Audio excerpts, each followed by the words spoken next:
At the beginning of every procedure, I typically try to close my eyes and visualize my breath. In through the nose, then all around the sinuses. First the maxilla, then the ethmoid, then the frontal. I visualize the breath going from my trachea down to the lungs.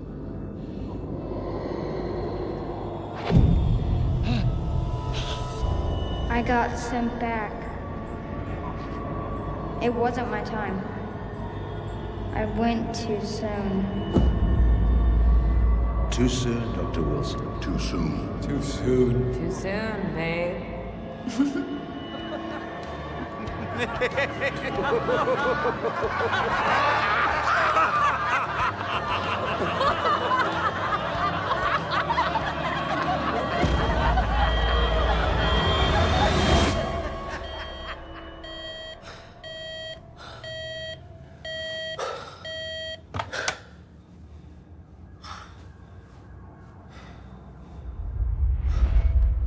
She came in last night, nearly collapsed, severe abdominal pain, which has since spread to her chest, fever, muscle soreness.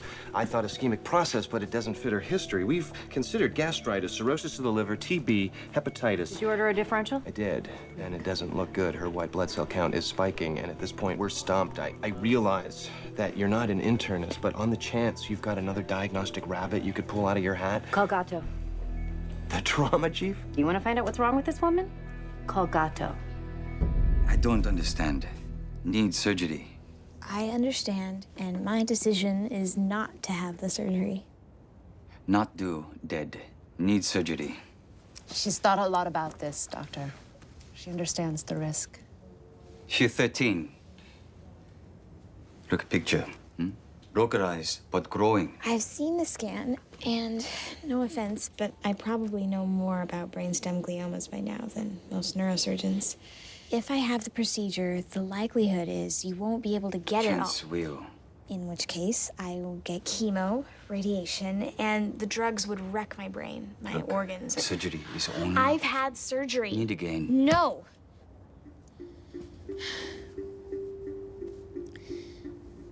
I'm tired.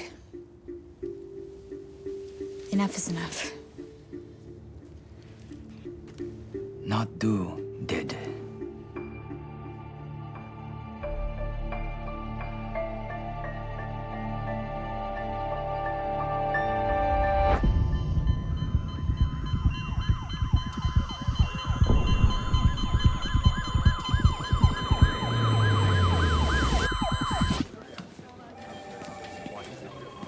Where the hell is Gato? Oh, he stepped out for a minute. He'll be back any second.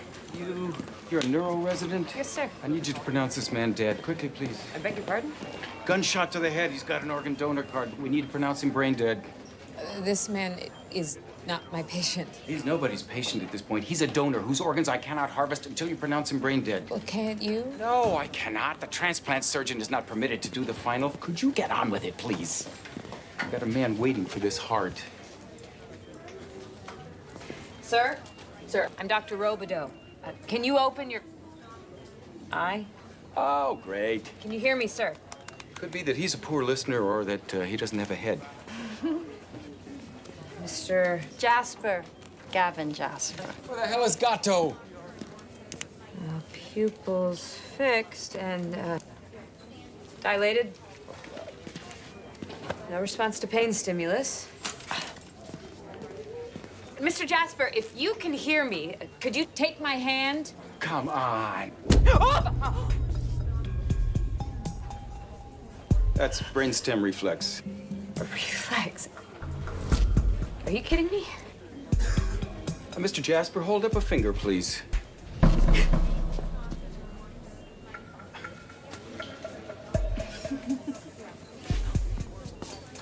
Would you like me to second that motion?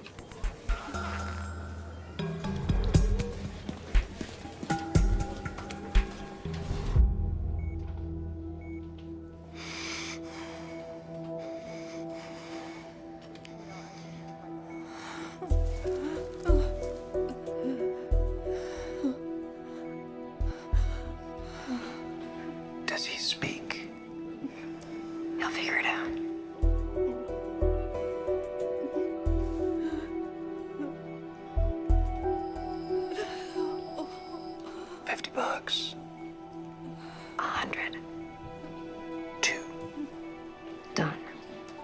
Miss Gonzalez, I'm Dr. Villanueva.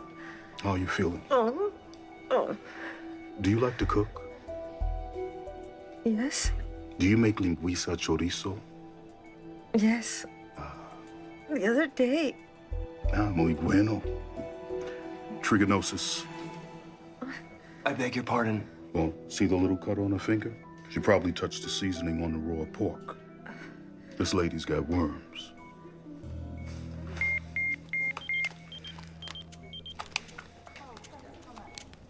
Damn.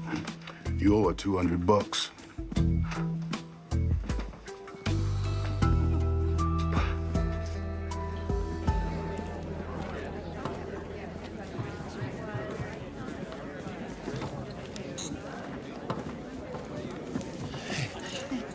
Right, let's get started, shall we? First, a very good Monday morning to all of you. Dr. Ridgway, please join us on stage. I have here the file on Francine Cash. Would you do the honors? Okay.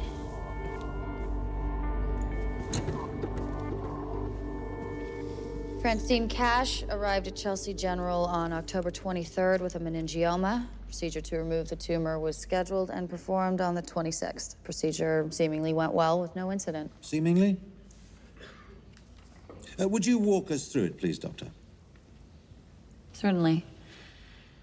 Actually, before we get to that, I assume Miss Cash was informed as to the risks of the surgery and she consented to it?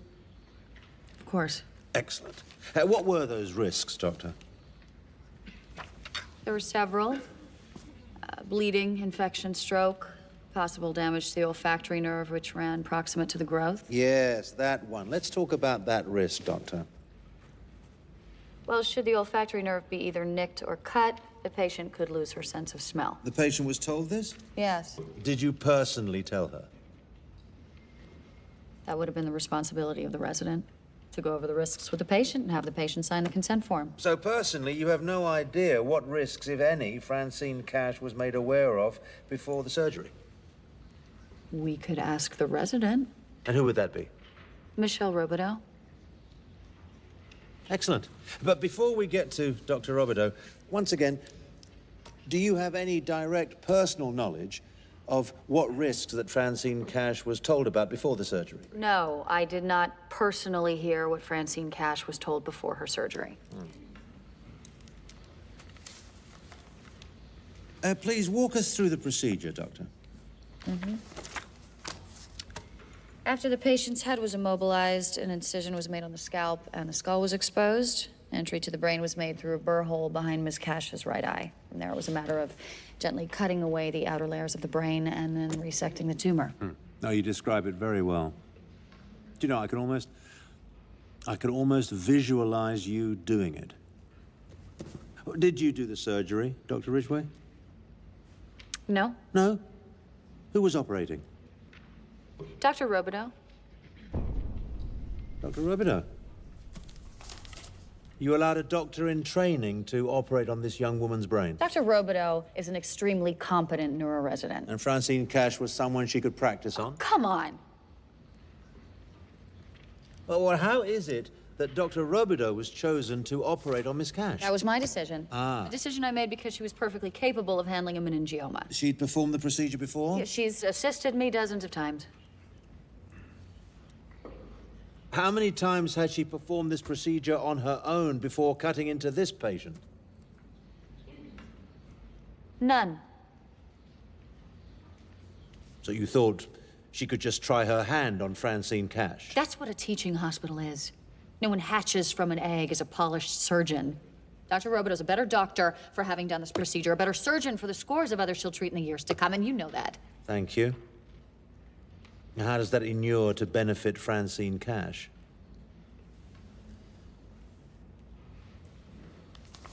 By the way, what does Francine Cash do for a living?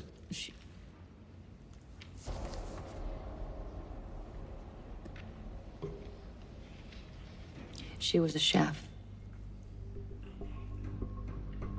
She was a chef. A chef would quite need a sense of smell, wouldn't she, Dr. Ridgway? Comments?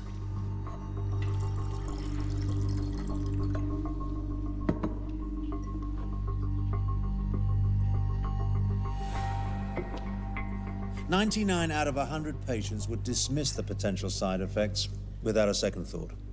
Compared to a tumor growing in his or her brain, that loss of smell would, I suspect, mean very little. But when dealing with a patient whose olfactory nerve is inextricably linked with who she is, then perhaps the surgeon would do best to go over those risks personally with the patient, instead of turfing the duty to a resident. Perhaps that surgeon might even do the procedure, instead of handing the scalpel to a doctor in training who has never performed it before. Or am I out of line, Dr. Ridgway?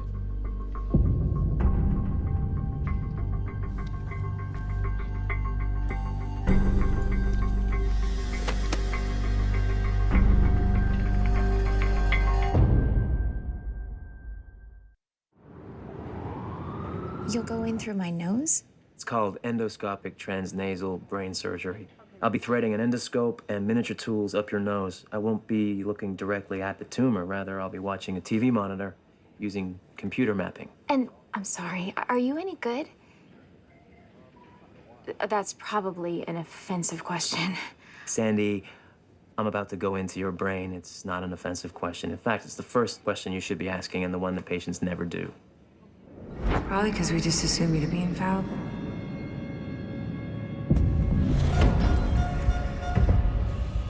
Did I say something wrong? What? No. No.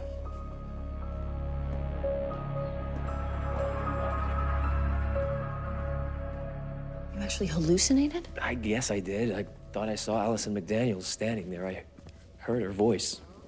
Dr. Ridgway. Harding, you mind telling me what that was about, really? We're instructed and encouraged to let residents do procedures if possible. That's what a teaching hospital is. Are these Monday morning things really to make us better surgeons, or do they just exist to establish you as the almighty in chief? Because I'm not sure what good came out of that inquisition. Well, I suspect you might be better prepared should the questions I asked be put to you by Francine Cash's attorney, which they will be. We're being sued. This is a notice of your deposition. Need consult.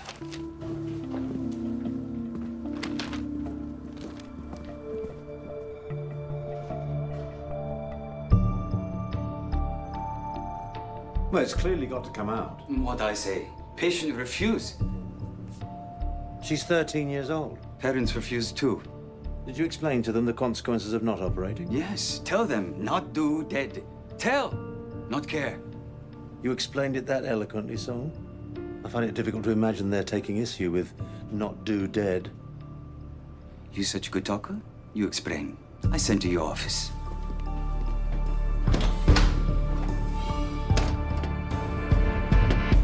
Heart, lungs, liver, 2 kidneys, a cornea, it's all in play here. His skin, too, but not until he's clinically dead. So in the meantime, hold on. Gatto, gunshot to the head. Where do we stand? Mr. Jasper was pronounced dead 4 minutes ago. Ah, where is he? This is Mr. Jasper's mother. Mrs. Jasper, I'm so sorry for your loss. Oh, please forgive my insensitivity. I'm coordinating the transplant procedures, which, You might want to quit while you're behind.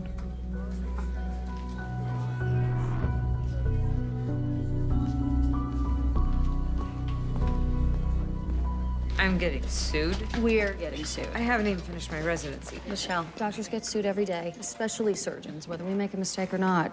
As long as lawyers like to heat their pools with med-mal claims, as long as Congress refuses to get serious about tort reform, we will always, always be saddled up for nuisance claims, which is what this is. Thank you. For? For protecting me. For standing up like the big umbrella that you are. At the M&M. So many surgeons would just throw the resident under the bus, but you are just this gigantic, big, generous umbrella.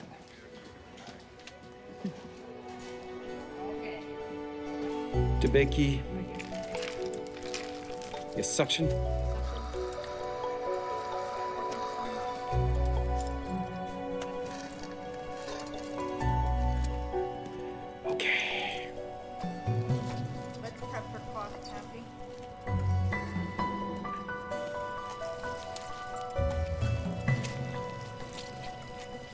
Need suture? Suction.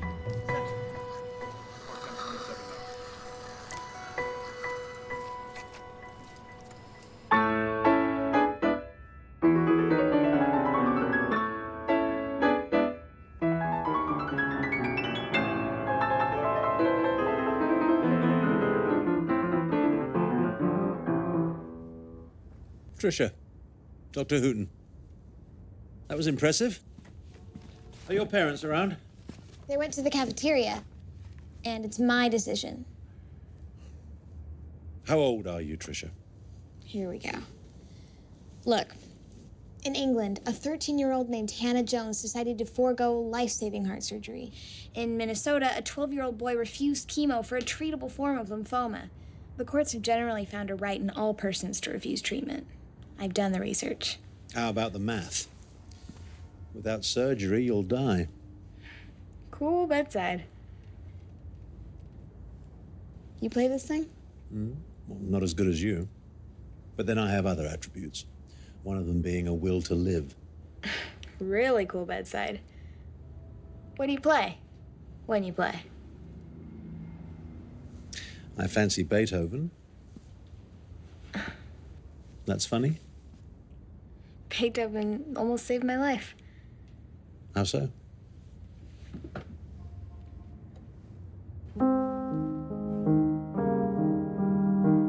Sonata Pathétique.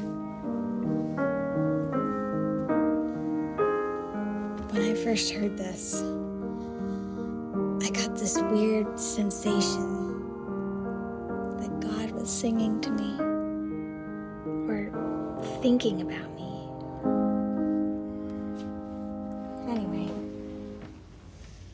I told my mother I heard God in some sonata. Her mind went straight to a delusional disorder. One thing led to another, then to a CAT scan, brain tumor. Well, then perhaps Beethoven saved your life after all. Because now you're here. I'm here because my parents refuse to accept what every other hospital has told them. I'm gonna die, Dr. Hooten. No, we don't know that for sure. It's growing. Yeah, which is why we need to operate. You know, you don't strike me as a white flag waver. Do you really choose to die? I choose to live. Even if it's for a few months, I'd like to live without chemo, without being hooked up to wires. I'm writing an opera. I didn't know 13-year-olds did that anymore. There's also a boy.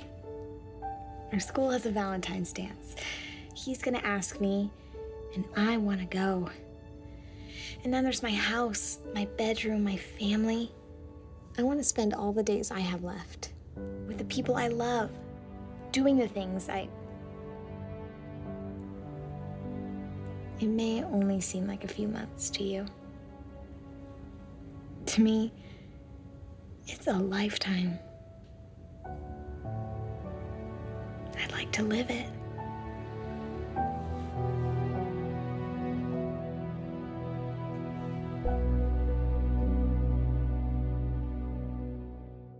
$150, $175. You don't pay off a debt in gift cards. These are iTunes gift cards. They're more stable than the US dollar, the euro. What's wrong with you?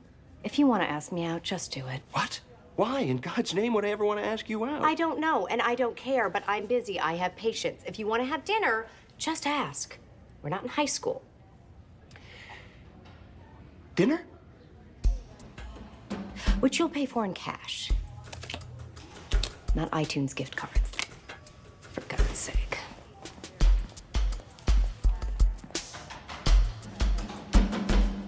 You're going to let a 13-year-old make this decision? The medical opinion seems to support her analysis. I mean, her quality of life would be so... Hold on.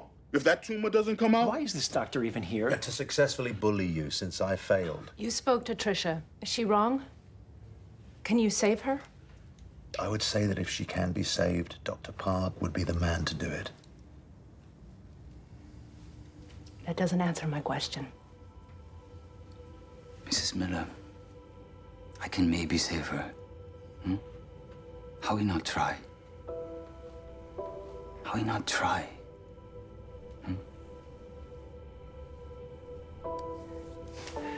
We would love nothing more than to try. But we will not compound her suffering just to spare our own. She has been battling this for months, bravely, but she's losing. Doctors, you just want to cut. Our daughter has earned her perspective. And we will respect her. If she gets nothing else, she'll get that.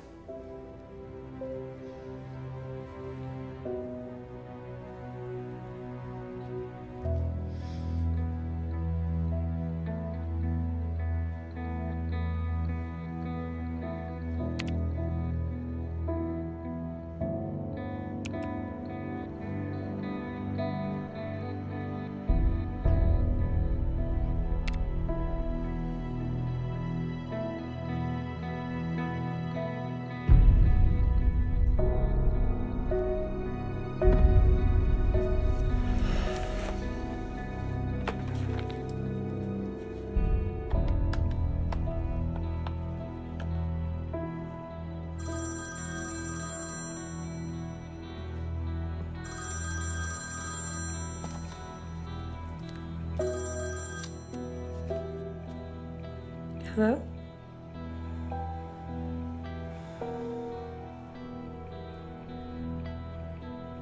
Hello?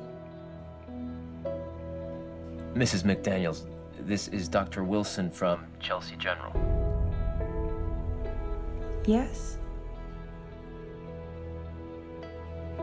I was wondering if I might meet with you.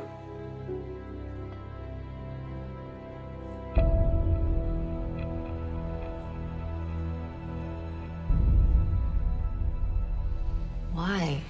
To be perfectly honest, I don't know. What exactly do you plan to say? I have no idea.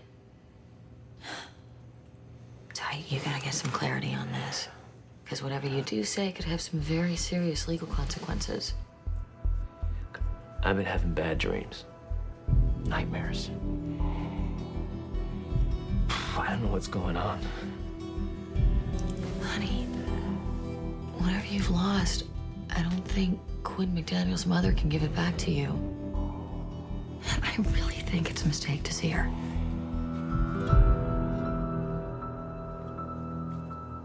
I said I'm worried about her. This is not like Ty. Can I ask you a personal question? No.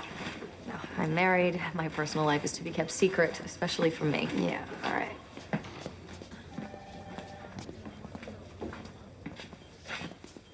How serious is this between you two? I'm not stupid. I know what's going on. Is this serious? I have no idea. You love him? I don't know, maybe a little. I know, I'm such a stupid cliche. You okay? Michelle called me an umbrella. It's what Mark calls me sometimes. An umbrella, because I block the sun. Hey, you don't block any sun around here, lady. Thanks. Guess what? Dr. Lieberman asked me out. Really? I kind of made him. Yeah? Well, that's great. A little soon, though, don't you think? Probably. But that kid with the glioma just reminds me life's so short, you know? Yeah.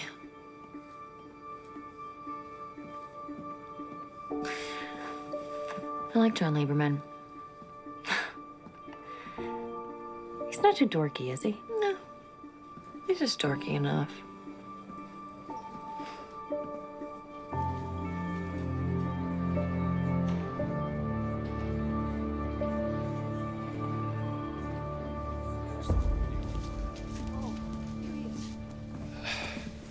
He did great. The new heart is beating, it's strong. The procedure was without complications. I could not be more confident. Thank you, doctor. And you can see him in maybe 3-4 hours. Bless you. Oh, that's great. Why is she here?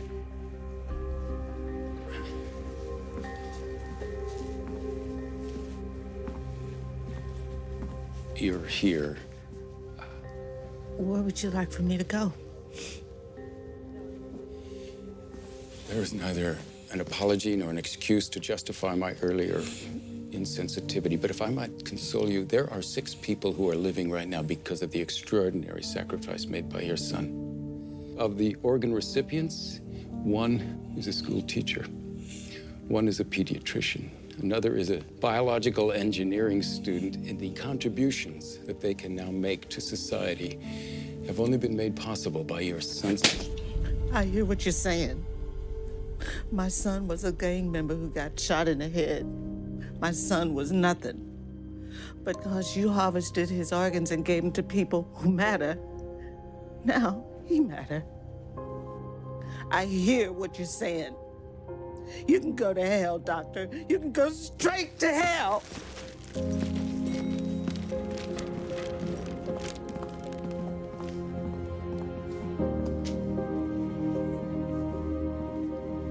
You okay? Yeah. Yeah.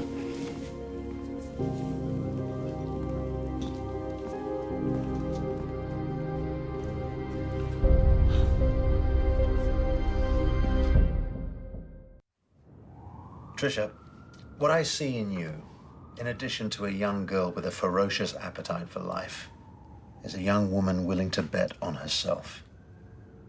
Now, I'm asking you to make that wager one more time, but on us in this process, because I promise you, we are that good. Dr. Hooten, I've seen the MRI. I've also had a taste of Dr. Big Shot here, and I have no desire to be used as his practice tee just so he gets to make a hole-in-one someday. Do you know what Deus ex Machina means? Very bad writing in a Greek play. Essentially. An illogical, if not preposterous, resolution plucked from nowhere. Euripides' answer to a Hail Mary. Now, Aristotle would go with the MRI. I favor Euripides. Surprising, because I figured you to favor Hallmark. What have you got? Trisha, I can tell you this. I came into this equation thinking you didn't have the maturity to be making this decision. I take that back.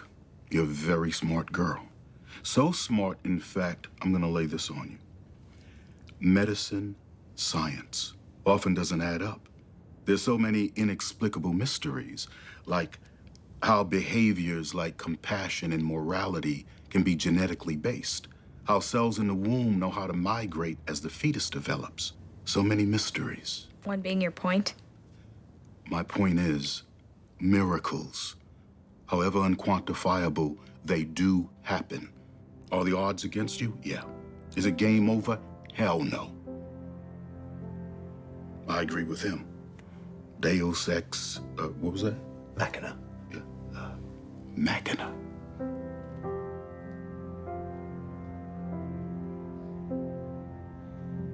And you? What have you got to say? Not too dead.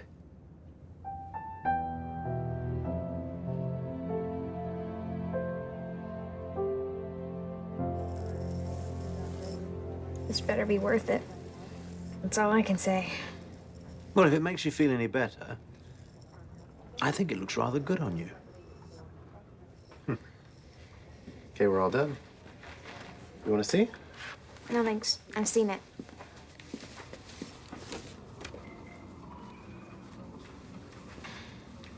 Give it to me straight. How do I look? Bald. This is why I like him. Just says it how it is.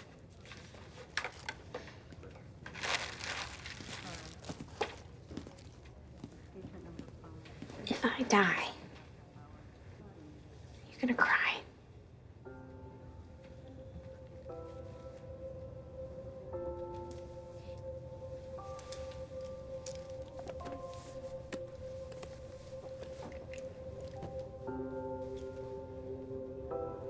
People die in this hospital every day.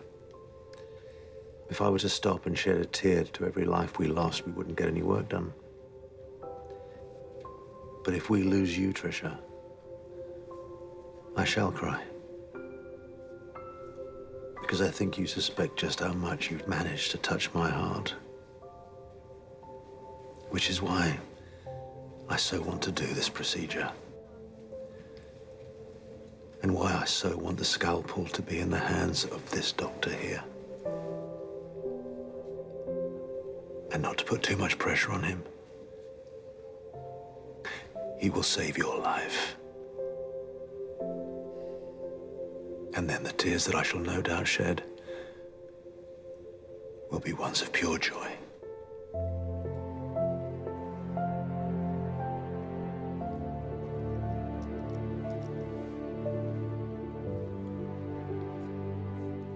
Do you believe in God? No God here. Oh, yes, there is. He'll be in the operating room. I shall speak to him myself. And he listens to you? Yes. I'm Chief of Staff.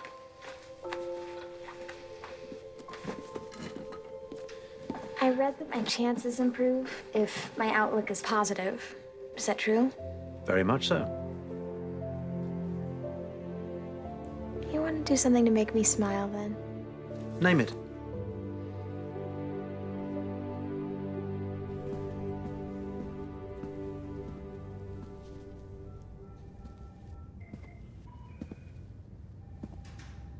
What the hell have you gone and done? Well, I've always rather liked the look of your head, Gatter, so I thought I'd give it a try. I look good bald. You don't. Gee, I do believe you're jealous. Have you glanced in the mirror? You look horrible. Seriously, why did you do this to yourself? She asked me to.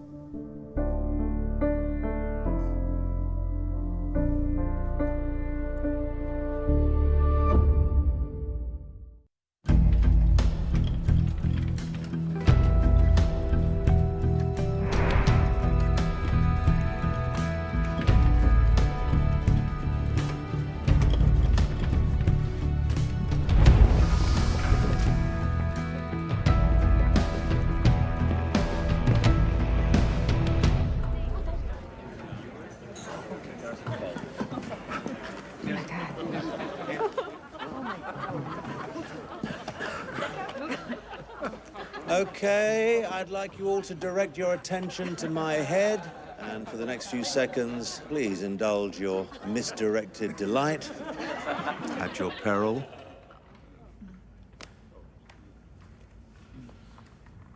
Good. Dr. Tierney, join me on stage if you would. I figured. You've been very good. Dr. Tierney, a successful heart transplant performed personally by you. You've also oversaw or coordinated other organ donations, thus furthering fruitfully the preservation of life. Very good indeed.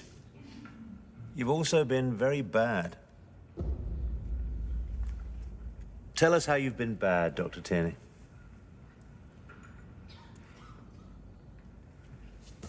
I displayed a shocking insensitivity to the mother of the organ donor, for which there was absolutely no excuse. I am appalled and embarrassed, and to the extent that my egregious conduct reflects poorly on this hospital, I apologize to each and every person in this room. That's all very admirable, but I refer not to your indecent behavior towards the mother, but rather your breach in protocol towards your donor. You notified 3 hospitals, you had 4 transplant teams deployed, 6 patients admitted to the hospital, and almost had operations started to remove organs. And all the while, your patient donor wasn't deceased. Did you personally examine Gavin Jasper, Doctor? I did, and I determined incorrectly that he was brain dead. You determined incorrectly that he was brain dead. As upsy-daisies go, that's rather a big one, don't you think? Which is why, in compliance with transplant protocol, I asked the neuro resident her there to examine Mr. Jasper. Her there? Who's her there, Doctor? Believe it's Dr. Robideau. Dr. Robideau, what did you find? Well, at first, the patient appeared to be deceased, but while examining him, he responded to voice command. How do you mean? First, I asked him to take my hand, and he did, and then Dr. Tierney asked him to raise a finger. He was responsive? And reflective. This is exciting stuff, this transplant business. I can imagine how you can hardly wait to get started sometimes. You're such a predator, Buck. No.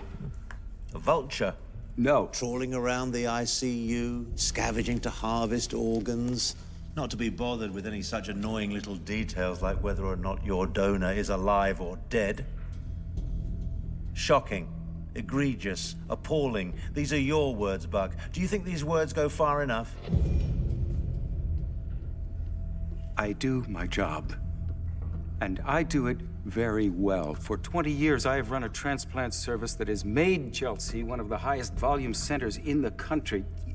For every 10 minutes that goes by before an organ is transplanted, the risk of rejection escalates, as does the risk that the organ itself will fail. So I time things as perfectly and as precisely as I humanly can to keep our success rates high. There are over 115,000 people out there waiting for an organ, and in the last 4 months, fewer than 5,000 donors. Now, when things go well, nobody stops to think that there were over 200 steps and precise points of coordination to make things work at this hospital. And I made things work for 6 people who are alive today because of my efforts, and I will not have you refer to me as a predator. I am not liked. God knows, even a patient missing half his head still managed to flip me off, to everyone's great delight and entertainment. I get it, but I am not a predator. I am not a vulture.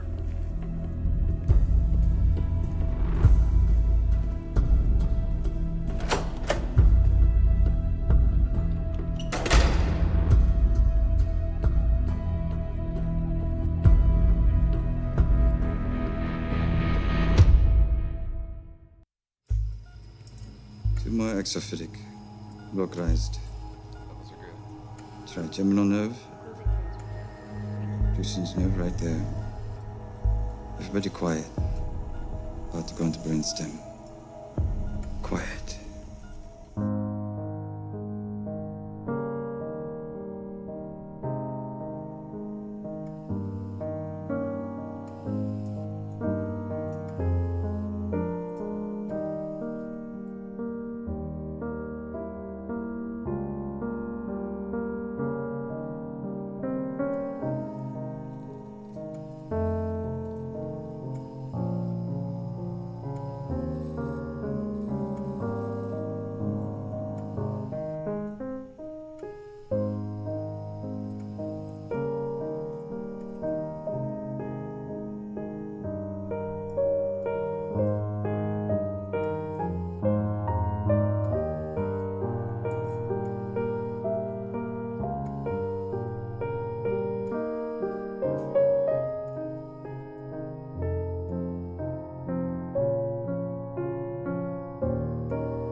Wake up. Wake up. Trisha. But what happened? Do, not dead. What name? Who you, who me? I'm Trisha Miller. And you're Dr. Big Shot. You shaved. She fine. Go get parents. make a hole in head.